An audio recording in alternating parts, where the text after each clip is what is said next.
Ja sam Ivana Rajčić, studentica sam 4. godine Pravnog fakulteta u Zagrebu.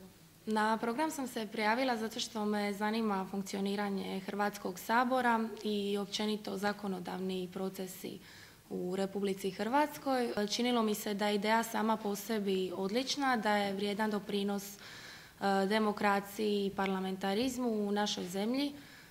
Također smatrala sam da s obzirom na svoja iskustva i osobine i vještine mogu doprinijeti projektu i pomoći mentoru svom zastupniku.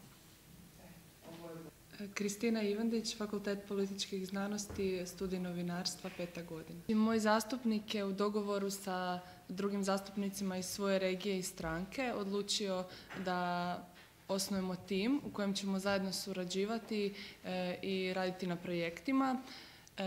Tako sam upoznala i druge kolegice volonterke s kojima sam češće u kontaktu, jednako kao i s njihovim zastupnicima.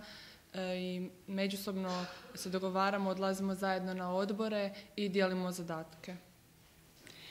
Ja sam Biljana Gača, studentica 4. godine politologije na Fakultetu političkih znanosti u Zagrebu. Do sada smo kolegica i ja u timu napravile jednu prezentaciju koja je tema zaštita okoliša u Republici Hrvatskoj, pogotovo usklađivanje sa stečevinama na razini Europske unije.